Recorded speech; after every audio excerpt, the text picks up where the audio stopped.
नमस्कार बच्चों, कैसे हैं आप सब। आशा करती हूँ आप सभी अच्छे होंगे, स्वस्थ होंगे, खुश होंगे और अपनी पढ़ाई भी अच्छे से कर रहे होंगे। तो जैसा कि आप सभी जानते हैं, मैं हूँ आपकी हिंदी की अध्यापिका और मैं स्वागत करती हूँ आप सभी का आईसीटी वर्चुअल क्लासरूम में। और आज हम यहाँ पर एकत्रित हुए हैं पढ़ने के लिए क्लास 10th की हिंदी। क्लास 10th की हिंदी में आज हम यहाँ पर पढ़ने जा रहे हैं क्रिया। देखिए, क्रिया जो आपका टॉपिक है, आपको लगता है कि ये बहुत ज्यादा इजी है, बहुत ज्यादा सरल है, बहुत आसान है, क्योंकि क्रिया की जो एक छोटी सी परिभाषा है, इसको आप क्लास 3/4 में ही याद कर लेते हैं कि किसी काम के करने या होने का बोध कराने वाले शब्दों को क्रिया कहते हैं। ठीक है, तो ये आप याद कर लेते हैं। लेकिन आपने लास्ट सेशन में हमने यहाँ पर जो अपना वाच्य से संबंधित अपना टॉपिक जो है वो कंप्लीट किया है, तो उसमें हमने एक चीज यहाँ पर पढ़ी थी, वो हमारा था कि इसमें जो क्रिया होती है वो कर्ता के आधार पर, कर्म के आधार पर चेंज हो जाती है, परिवर्तित हो जाती है। और दूसरा हमने यहाँ पर पढ़ा था कर्म। तो बहुत सारी चीजें थी कि कर्म क्रिया कैसी है, सकर्मक है या अकर्मक है, यानी कि क्रिया में कर्म है या नहीं है, या क्रिया में कर्म किस तरह का है, क्रिया कितनी क्रियाएं हैं, एक क्रिया है या दो क्रियाएं हैं। तो ये जो चीजें हैं बच्चे इसमें बहुत ज्यादा कंफ्यूजन करते हैं, बहुत ज्यादा कंफ्यूज हो जाते हैं, क्योंकि उनको क्रिया का मतलब केवल काम करने या होने का बोध कराने वाले शब्द होते हैं और उनके केवल दो भेद पता होते हैं, अकर्मक और सकर्मक। तो आज हम क्रिया को यहाँ पर एक बार पूरी तरह से डिफाइन करेंगे, बहुत अच्छे से यहाँ पर समझेंगे कि क्रिया क्या होती है, क्रिया के कितने भेद होते हैं, क्या होती है अकर्मक क्रिया, क्या होती है सकर्मक क्रिया, क्या होती है एक कर्मक क्रिया, क्या होती है द्विकर्मक क्रिया। तो बिल्कुल रेडी हो जाइए आप सभी कॉपी पेन पेंसिल लेकर, क्योंकि हिंदी व्याकरण को कभी भी आपने सुनना और केवल सुनना नहीं है, समझना भी है और साथ ही साथ नोट डाउन भी करना है। तो हम शुरू करते हैं अपने टॉपिक को। चाहे रफ कॉपी ले लीजिए, चाहे फेयर कॉपी ले लीजिए, लेकिन नोट डाउन जरूर करेंगे, नोट डाउन जरूर करेंगे सभी बच्चे। टॉपिक है क्रिया, जो कि सुनने में, समझने में बहुत ही आसान टॉपिक हमें लगता है, बहुत ही इजी लगता है हमें।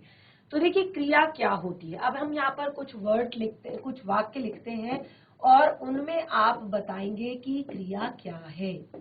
नाच रहा है, ठीक है, इतना आप बताएंगे कि इन वाक्यों में क्रिया क्या है। लड़का पत्र लिखता है, ठीक है। सूरज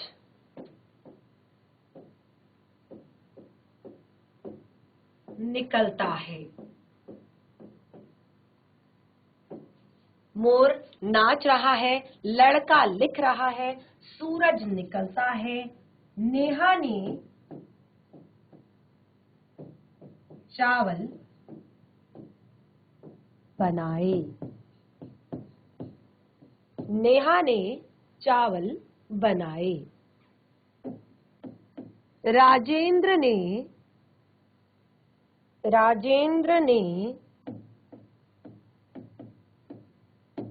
डांटा।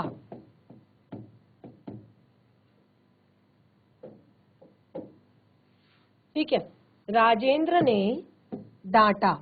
तो अब आपको बताना है सबसे पहले तो कि इनमें क्रिया क्या है। तो सभी को इतना तो जरूर पता है कि क्रिया किसे कहते हैं, क्रिया की परिभाषा क्या होती है। ठीक है, तो मोर नाच रहा है, मोर नाच रहा है, नाच रहा है। लड़का पत्र लिखता है, लड़का पत्र लिखता है। सूरज निकलता है। नेहा ने चावल बनाए। राजेंद्र ने डांटा। जितने भी हमने यहाँ पर वर्ड्स अंडरलाइन किए हैं वो सारे हमारे क्रिया हैं, वो सारे क्या हैं, हमारे क्रिया हैं। जैसे मोर नाच रहा है, लड़का पत्र लिखता है, सूरज निकलता है, नेहा ने चावल बनाए। ठीक है। और राजेंद्र ने डांटा, तो यहाँ पे नाच रहा है, लिखता है, निकलता है, बनाए, डांटा, ये सारे शब्द कार्य होने और करने का बोध करा रहे हैं, किसी काम के होने या करने का बोध करा रहे हैं। तो ये सब क्या है? क्रिया है। यही क्रिया की परिभाषा है कि वे शब्द जो किसी काम के करने या होने का बोध कराते हैं, क्रिया कहलाते हैं। तो ये बिल्कुल आपने नोट डाउन कर लिया होगा। और परिभाषा, जैसे कि मैंने आपको बताया कि आप परिभाषा तो क्लास 3rd 4th से रट लेते हैं, क्रिया की, संज्ञा की, सर्वनाम की, विशेषण की। ठीक है, ये परिभाषाएं आपको 3rd 4th से ही रटा दी जाती हैं, बिल्कुल आप पढ़ लेते हैं, समझ लेते हैं। ठीक है, अब उसके बाद एग्जाम्पल के लिए देखिए, प्रत्येक वाक्य में जो क्रिया है वो अवश्य होनी चाहिए। क्रिया के बिना कोई भी वाक्य नहीं बनता। जैसे ईशान, ईशान गेंद, ईशान गेंद, और ईशान गेंद खेल रहा है। तो ये आपका जो देखिए यहां पर क्या है? ईशान गेंद। तो यहां पर क्रिया के अभाव में वाक्य अपूर्ण है। ठीक है, क्रिया के अभाव में यहां पर वाक्य क्या है? अपूर्ण है, ईशान गेंद।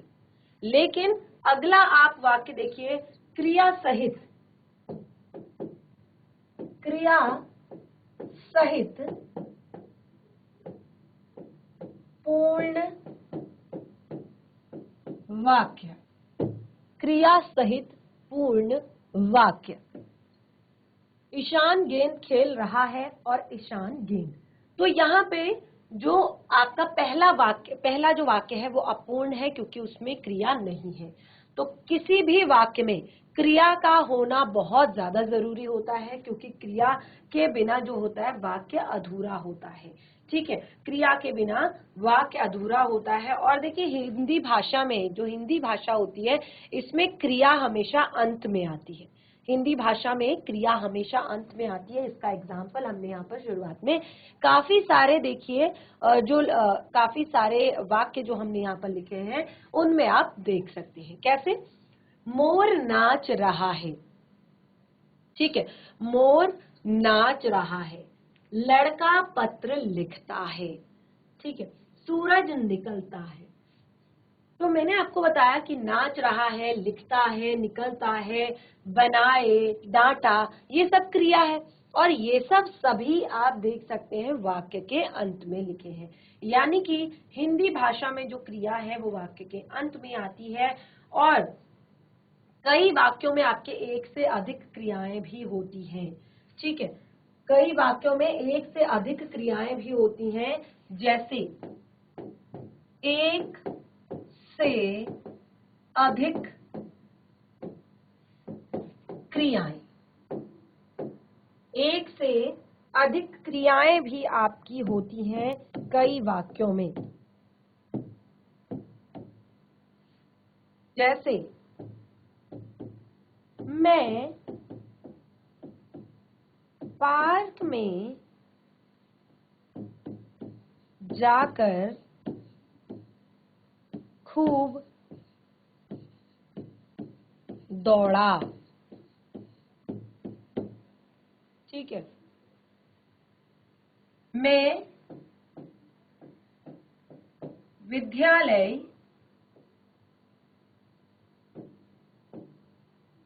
से आकर खूब सोया। तो अब आप यहाँ पे देख सकते हैं, हमने कहा कि कई कई जो वाक्य होते हैं उनमें एक से अधिक क्रियाएं होती हैं, उनमें एक से अधिक क्रियाएं होती हैं। जैसे मैं पार्क में जाकर, मैं पार्क में जाकर खूब दौड़ा। ठीक है, मैं पार्क में जाकर खूब दौड़ा। ठीक है, उसके बाद मैं विद्यालय से आकर खूब सोया। तो जो हमने यहाँ पर वर्ड्स अंडरलाइन किए हैं वो क्या है, आपके डबल डबल क्रिया है। जैसे जाकर, ये भी आपकी क्रिया है, दौड़ा ये भी आपकी क्रिया है, आकर ये भी आपकी क्रिया है, और सोया ये भी आपकी क्रिया है। ठीक है, तो एक से अधिक क्रियाएं भी वाक्य में होती हैं, ये हमने यहाँ पर बता दिया। तो अभी तक हमने क्रिया की परिभाषा कैसे होती है और बिना क्रिया के वाक्य कैसे अपूर्ण होता है और एक से अधिक क्रियाएं किस तरह से वाक्य में होती हैं वो हमने यहाँ पर पढ़ा। अब एक चीज बहुत सबसे ज्यादा मेन चीज आती है, वो है धातु। वो है धातु। क्या होता है धातु? धातु किसे कहते हैं? धातु किसे कहते हैं? कौन बताएगा धातु किसे कहते हैं? क्योंकि यहाँ पर हमने बहुत सारे, जैसे मैंने आपको बताया था कि अकर्मक क्रियाएं, सकर्मक क्रियाएं, और उसमें हम कैसे प्रत्यय जोड़कर, क्रिया के मूल रूप में कैसे प्रत्यय जोड़कर हम संधि करते हैं, कैसे हम नया शब्द बनाते हैं, ये सारी चीजें हमने पढ़ी हैं अपने पिछले कुछ सेशंस में। तो देखिए धातु, धातु किसे कहते हैं? क्रिया के मूल रूप को धातु कहते हैं। क्रिया के मूल रूप को धातु कहते हैं। ये हमेशा याद रखिएगा कि क्रिया का जो मूल रूप होता है उसे धातु कहते हैं। तो देखिए क्रिया के सामान्य रूप, जो क्रिया के सामान्य रूप यानी कि धातु में ना जोड़कर क्रिया का सामान्य रूप,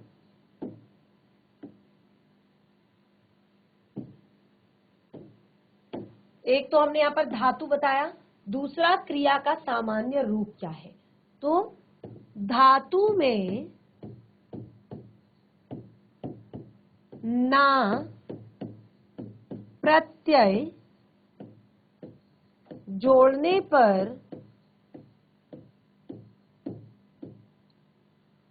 सामान्य क्रिया के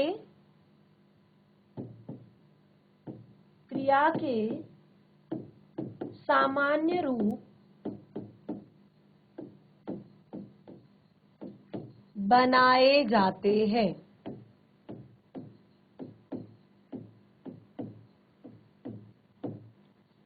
जब हम धातु में ना प्रत्यय जोड़ते हैं, कोई भी धातु होती है, धातु यानी कि क्रिया का जो मूल रूप होता है उसमें हम ना प्रत्यय जोड़ेंगे तो क्या बनेगा? क्रिया का सामान्य रूप बनेगा, और क्रिया का मूल रूप है धातु। ठीक है, अब देखिए कुछ एग्जांपल्स यहाँ पर लिखते हैं हम, जैसे पढ़, धन, ना। ठीक है, सो, धन, ना, दौड़, धन, ना। ठीक है,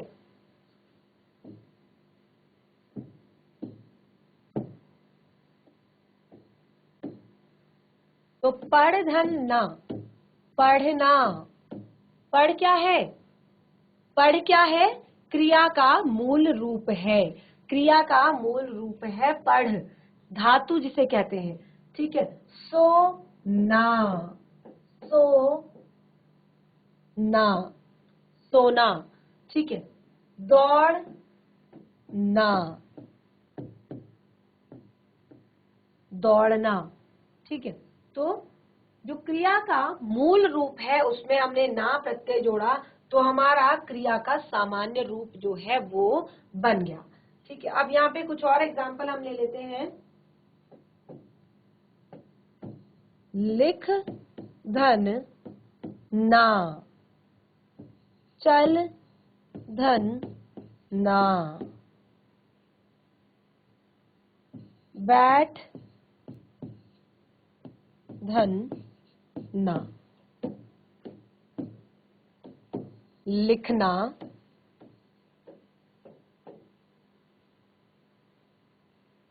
चलना,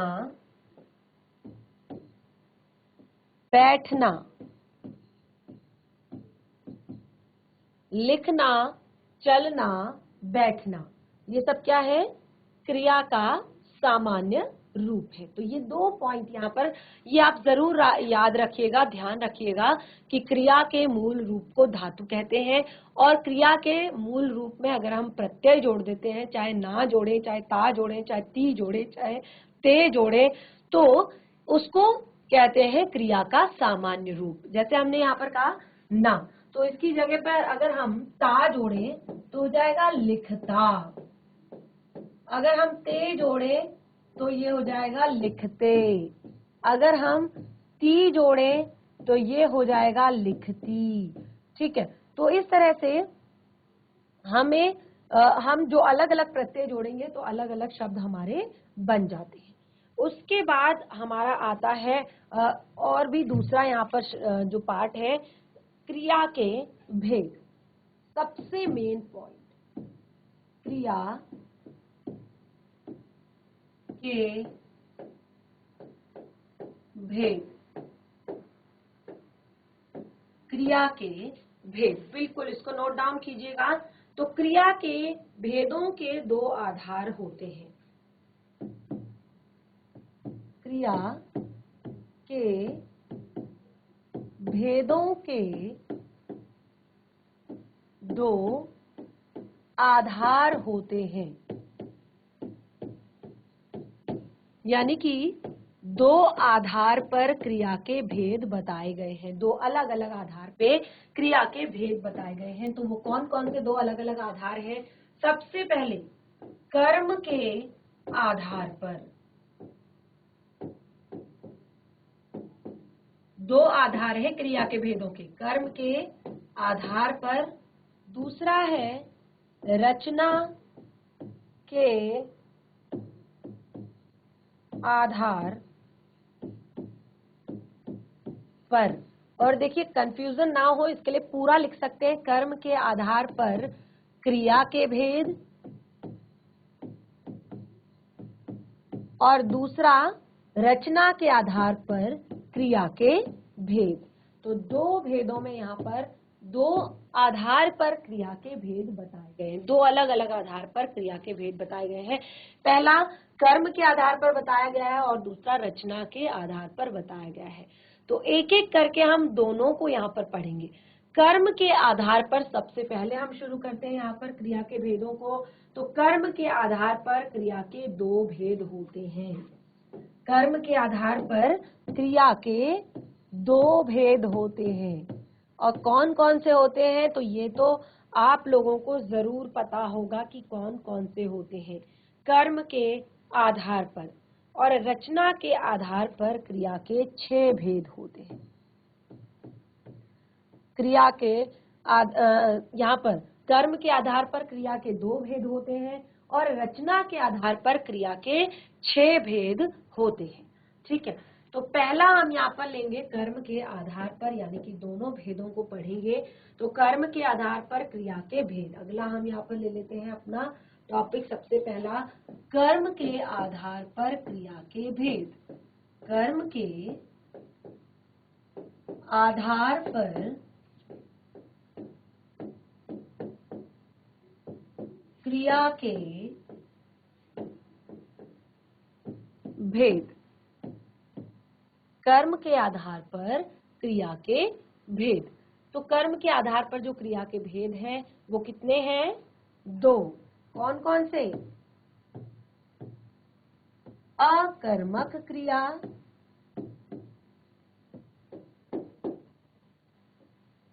दूसरी आती है सकर्मक क्रिया।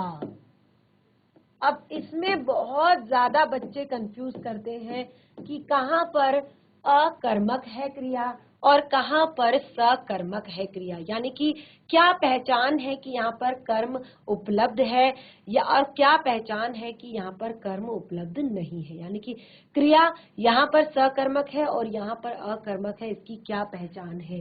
तो सबसे पहले हम अपना पहला पॉइंट यहाँ पर लेते हैं अकर्मक क्रिया। ठीक है, अकर्मक क्रिया। अब जैसे कि आपको नाम से ही पता चल रहा है, क्या पता चल रहा है नाम से ही, कि जिन क्रियाओं के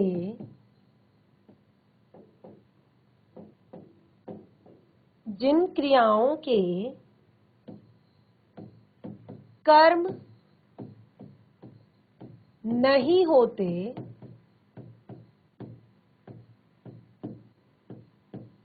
जिन क्रियाओं के कर्म नहीं होते हैं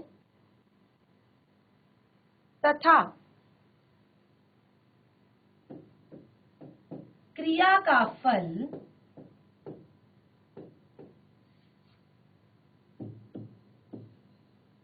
कर्ता पर पड़ता है, जिन क्रियाओं के कर्म नहीं होते और क्रिया का फल कर्ता पर पड़ता है, उसे अकर्मक क्रिया, अकर्मक क्रिया कहते हैं। उसे क्या कहते हैं? अकर्मक क्रिया कहते हैं। जिन क्रियाओं के कर्म नहीं होते हैं और तथा क्रिया का फल कर्ता पर पड़ता है, उसे अकर्मक क्रिया कहते हैं। एक एग्जाम्पल ले लेते हैं। उदाहरण के लिए, नेहा सो रही है। नेहा सो रही है। और भी एग्जाम्पल हम यहाँ पर लेते हैं ताकि आप लोगों को क्लियर हो जाए। नेहा सो रही है और दूसरा एग्जाम्पल हम यहाँ पर लेंगे, पिताजी जा रहे हैं। पिताजी जा रहे हैं। ठीक है। चिड़िया उड़ रही है।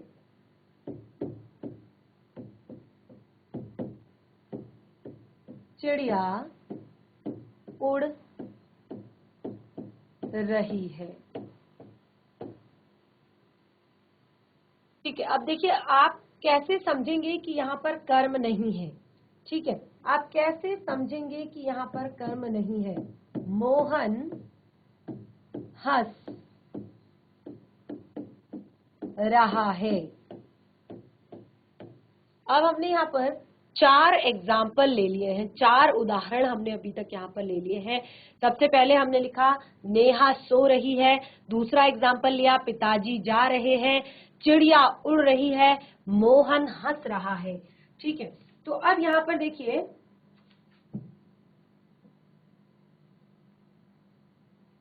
नेहा,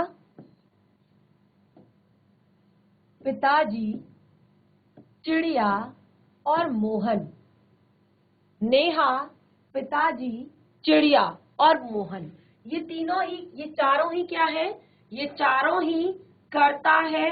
इसमें कोई भी कर्म नहीं है, यानी कि इसमें आपको कोई भी कर्म नहीं दिख रहा है। जैसे चिड़िया आसमान में उड़ रही है। चिड़िया आसमान में उड़ रही है, तो आसमान शब्द तो है ही नहीं, यहाँ पर है चिड़िया उड़ रही है। ठीक है। मोहन हंस रहा है। पिताजी जा रहे हैं, तो पिताजी कहाँ जा रहे हैं? विद्यालय जा रहे हैं, बाजार जा रहे हैं, पुस्तकालय जा रहे हैं, घूमने जा रहे हैं। कोई भी कर्म यहाँ पर नहीं है। तो यहाँ पर आप देख सकते हैं, जो क्रिया है उसका सीधा सीधा जो फल है, सीधा सीधा जो फल है वो किस पर जा रहा है? वो कर्ता पर जा रहा है। यानी कि क्रिया के जितने भी लिंग, वचन और पुरुष हैं वो किसके आधार पर हैं? कर्ता के आधार पर हैं। और कर्ता कौन है? कर्ता है नेहा, पिताजी, चिड़िया, मोहन। ठीक है। तो डायरेक्ट यहाँ पर आपकी जो क्रिया है वो कर्ता से जुड़ रही है। पिताजी जा रहे हैं। कहाँ जा रहे हैं ये नहीं पता, लेकिन जा रहे हैं। ठीक है। चिड़िया उड़ रही है, मोहन हंस रहा है। तो क्रिया का सीधा सीधा फल कर्ता पर पड़ रहा है। यहाँ पर कर्म नहीं है। और ये क्या है, ये सब अकर्मक क्रियाएं हैं। ये क्या है, अकर्मक क्रियाएं हैं, यानी कि ये बिना कर्म के, ये कैसी क्रियाएं हैं, अकर्मक क्रियाएं हैं। क्लियर हुआ, क्लियर हुआ यहाँ पर। अब हम करते हैं अकर्मक क्रिया की पहचान। कैसे पता चलेगा कि कर्म है या नहीं। अकर्मक क्रिया की पहचान, जहां पर लिख रहे हैं उसको बिल्कुल, इस हेडिंग को बिल्कुल अच्छे से डाल लीजिए और इस तरह से इसको हाईलाइट भी कर दीजिए, क्योंकि जब आप इसको पढ़ते हैं, जब आप कोई भी अपना टॉपिक घर पर जाकर रिवाइज करते हैं, तो अगर आपने इस तरह से उसको हाईलाइट किया होगा तो आप उसको दोबारा पढ़ेंगे कि ये क्या लिखा हुआ है, ये क्या है। तो अकर्मक क्रिया की पहचान। अब सबसे मेन पॉइंट आता है कि आप कैसे पहचानते हैं कि ये क्रिया सकर्मक है या अकर्मक। ठीक है। तो कुछ देखिए, क्रिया के साथ अगर हम क्या लगाएंगे, क्रिया के साथ, क्रिया के साथ क्या लगाने पर जिसका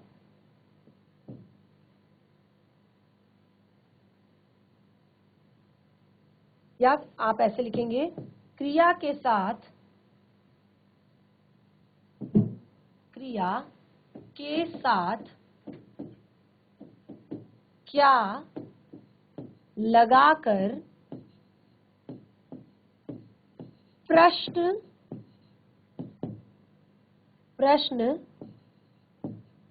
करने पर जिसका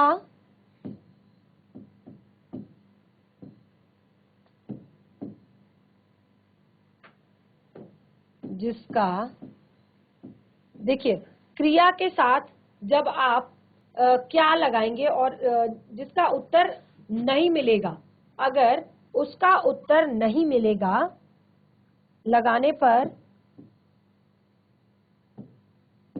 उत्तर ना मिले तो यह अकर्मक क्रिया है। ठीक है, अकर्मक क्रिया है। तो देखिए, क्रिया के साथ क्या लगाकर प्रश्न करने पर, जब क्रिया के साथ क्या लगाकर प्रश्न करने पर उत्तर ना मिले तो ये अकर्मक क्रिया है। ठीक है। तो अब इसके एग्जाम्पल देखिए, एग्जाम्पल हम कैसे इसका देंगे, जैसे हम यहाँ पर लिखते हैं, बच्चा रोता है, बच्चा रोता है। ठीक है। हमने कहा कि क्रिया के साथ आपने क्या लगाकर प्रश्न करना है, क्रिया के साथ क्या लगाकर प्रश्न करना है। तो देखिए, क्या रोता है, क्या रोता है। अब देखिए, क्या रोता है में आपका रोता है क्रिया है, और क्या आपने लगाया, तो उत्तर करने पर अगर आप क्या लगाकर प्रश्न करते हैं तो उत्तर जब हमें नहीं मिलता, हमने लिखा उत्तर ना मिले, तो उत्तर हमें नहीं मिल रहा है यहाँ पर, तो ये कैसी क्रिया है, ये अकर्मक क्रिया है। इस तरह से आप पहचान करेंगे। दूसरा एग्जाम्पल हम यहाँ पर लेंगे, बच्चा सोता है, बच्चा सोता है। तो हमने कहा है कि क्रिया के साथ हमने क्या लगाना है, क्या लगाकर हमने प्रश्न करना है। तो क्या सोता है, क्या सोता है। तो आप उत्तर जब इसका पता करेंगे तो आपको उत्तर नहीं मिलेगा। यानी कि अब आपको यहां पर क्या पता चला, अब आपको यहां पर पता चला कि रोना और सोना,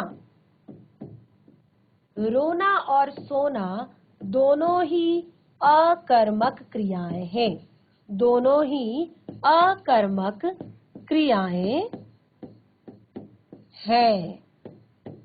ठीक है, ये आपको यहाँ पर कंफर्म हो गया। ठीक है, क्या हम कैसे पहचान की हमने, हमने पहचान की, हमने क्रिया के साथ क्या लगाकर प्रश्न किया और उसके बाद हमें उत्तर नहीं मिला, तो हमने देखा कि ये दोनों ही अकर्मक क्रियाएं हैं। इस तरह से हमने एग्जाम्पल लिया, बच्चा रोता है, तो रोता है आपकी क्रिया है और उस पर हमने क्या यहाँ पर लगाकर प्रश्न किया, क्या रोता है, तो बच्चा रोता है, तो उत्तर हमें कुछ नहीं मिल रहा है। इसी तरह से हमने यहाँ पर बच्चा सोता है, क्या सोता है, उत्तर नहीं मिला, तो रोना और सोना दोनों ही अकर्मक क्रियाएं हैं, ये हमें कंफर्म हुआ।